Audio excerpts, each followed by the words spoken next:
global happenings today. We communicate, we analyze global news. Stay tuned. Hello, good people. Welcome back to our channel. We're so excited to have you again. The return of Reinstate Fubara as the governor of Rivers State, which most people predicted was going to happen in June 12th, did not happen, and it was shocking to the simplified movement, and a lot of people were wondering why it did not actually happen. Don't forget that number one, the president is a Democrat, and being a Democrat, just to congratulate on his position as a Democrat, most people have believed that he was going to return democracy back to Rivers State. Secondly, the fact that Reinstate Fubara, before that date, went to see the Mr. President, and they had a chit chat, and we saw both of them snapping together. Not with Reinstate Fubara didn't even go in the company of anybody. He went by himself. So all of that will point us to the fact that something was going to happen. Now the big question is, why did Tinubu not reinstate Fubara on June 12th? You're going to see full details of that in a jiffy.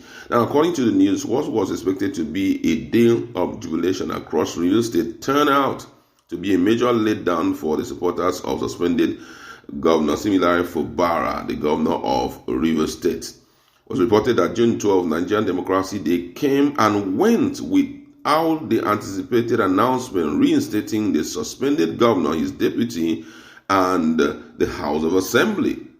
Many had marked the day for celebration, believing President Bola Tinubu would use the opportunity to reverse the state of emergency declared on March 18, which effectively removed the democratic structure in the state amid the heated political feud between Fubara and his estranged political godfather Nyesom Wike.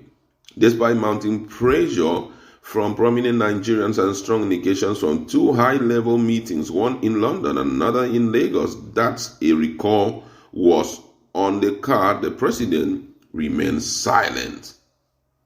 A source who spoke with Vanguard revealed that the announcement of the governor's return was to be made by Tinubu on June 12th. The process of handing over power would have taken 1 or 2 weeks, but that hope was dashed. Now, the earlier celebration by Fubara's camp, who got wings of the planned reinstatement, reportedly hiked the Wike's camp. It was gathered that all strings were pulled to stall the process pending the fulfillment of certain undisclosed agreement. Insider disclosed that Governor Fubara even hinted during a public event that he and other suspended officials will return very soon. However, the situation took a different turn.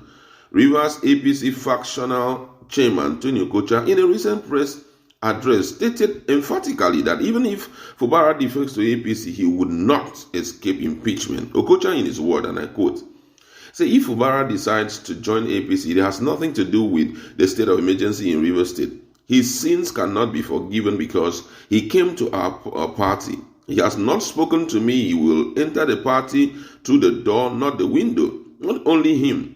He also noted that the suspended governor has failed to initiate any reconciliation effort, with the lawmakers adding that only genuine reconciliation can save him from impeachment. FCT Minister and former Rivers State Governor Nyesom Wike, in a media chat, also accused Fubara of lacking genuine interest in reconciliation. Wike claimed the governor visited him once in Abuja with two Yoruba leaders and never returned.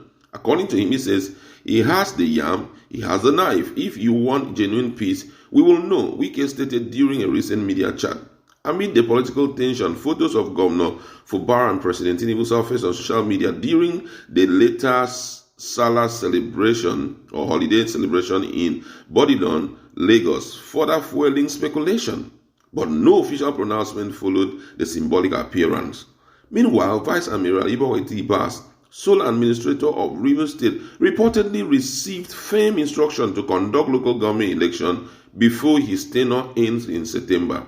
According to Vanguard, this move is part of a broader political strategy to secure the state structure ahead of the 2027 election, with the reign political return to Wike's grip. Just days ago, President Tinubu transmitted to the Senate a list of nominees for the Rivers State Independent Electoral Commission, RISEC, the Local Government Civil Service Commission, and other bodies signaling a strong intent to move forward with the election under emergency rule. This could delay Fubara's reinstatement until after the election, effectively limiting his political leverage.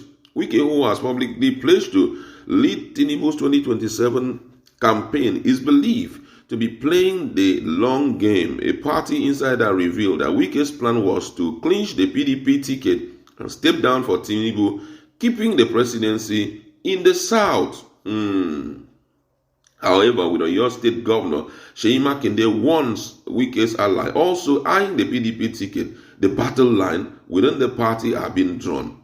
Former Rivers State Governor Rotimi Amechi is reportedly warming up to lead the opposition coalition against Tinubu in 2027. Should that happen, political analysts say the state could become a hotbed of resistance, especially given public discontent over the emergency rule.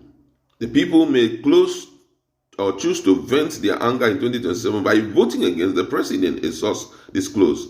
With just 3 months left in the current emergency rule, Governor Fubara's reinstatement remains uncertain. Even if he returns, the political terrain awaiting him appears treacherous. Wow, this is serious, which means it was meant to happen according to insider information. But then it did not happen, and so many things have been spelled out. Being reason, don't forget that Wike is a very smart politician. Let me say this. Though I know that Wike, was supposed to have, commissioning projects and all of that. But him being a smart politician has made things a little bit difficult for Fubara. Number one, June 12th is coming. There are speculation in simplified movement that if the president did not restore this guy, Fubara, May 29, that June 12 he was going to restore Fubara. Now, what did Wike do? Number one thing that Wike did was to make sure that during that period there is commissioning going on, just to let the president know that I have given you my loyalty, and that loyalty I have given to you is a complete loyalty. See what I have done for people to see that you mean well for them in Abuja. Don't betray me. And the president, if the president has taken any move against Wike, that would have been considered as a huge political betrayal on the part of the president.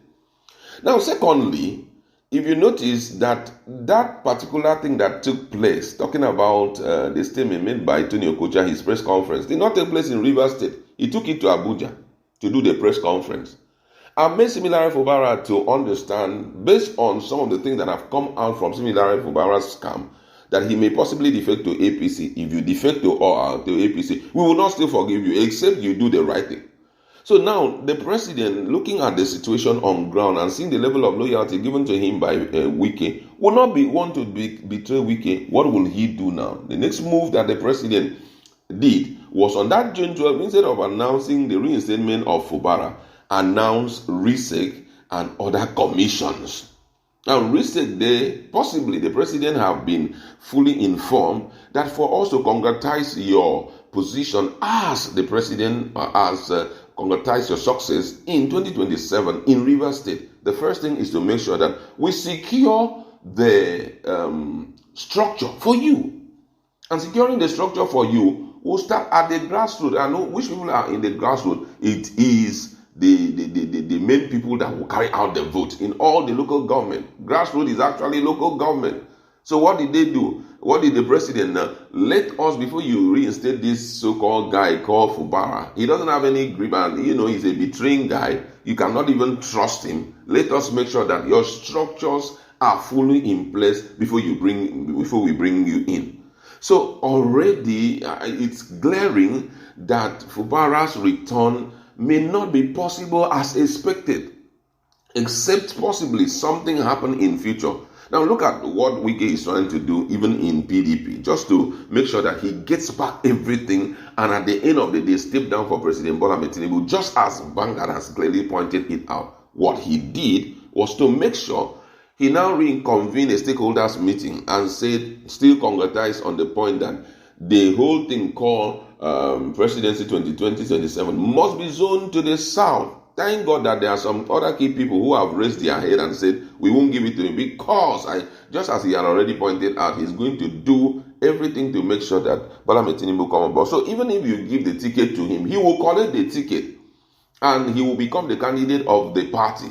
But at the long run, he will step down. That will be a heavy plus on his loyalty to Bola Tinubu. And he wants to get that by all means, so that if he secures that, come 2020, 2031 possibly, he will tell President Bola Tinubu, see the level of my loyalty to you. Why not allow me to fly the ticket on the platform of APC and PDP, so that we still continue controlling this thing? It's just my political permutation and calculation. What's your viewpoint to it? Which means the future of Fubara, as much as it is certain he will return, but for him to stay in that position, it only amounts to doing the terms of or the biddings of Wike. And with that, it totally means that his political future is submerged once and for all. Let's meet in a commission and talk more on this. What's your standpoint?